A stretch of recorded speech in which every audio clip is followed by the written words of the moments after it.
বাপের বাড়িতে যেহেতু বেড়াতে যাব, আপনাদের ভাইয়ার জন্য কিছু রান্না করে রেখে যাব।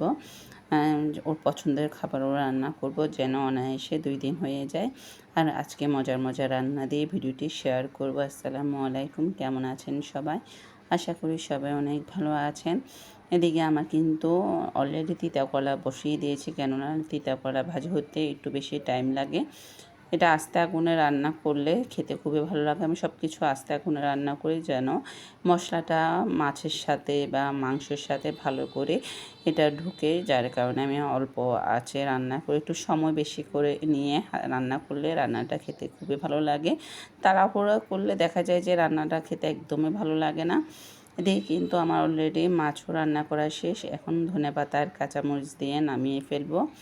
আর এদিকে আমি মূলার তরকারি রান্না করব মুরগির হাড্ডি দিয়ে।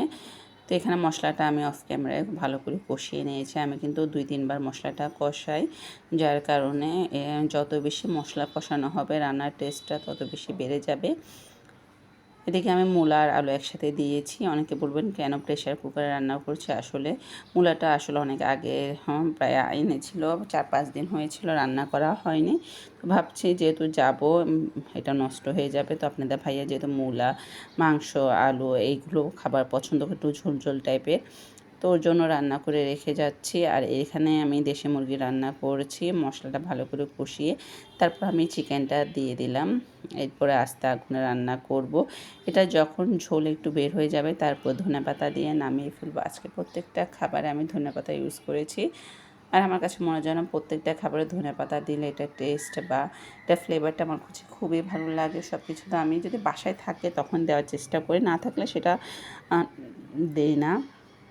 যাই হোক, কথা বলতে বলতে গোসল করে নামাজ পড়ে তারপরে খেতে বসে যাব। যেহেতু বাপের বাড়িতে যাব, তাড়াতাড়ি করে চলে যেতে হবে। বাচ্চারা লেখাপড়া শেষ করে তারপর একসাথে চলে যাব।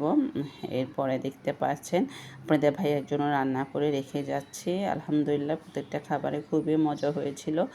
আজকের ভিডিও এই পর্যন্তই। কেমন হয়েছে আজকের ব্লগটি অবশ্যই কমেন্টে জানাবেন। সবাই ভালো থাকবেন, সুস্থ থাকবেন, আমাদের জন্য দোয়া করবেন। আসসালামু আলাইকুম।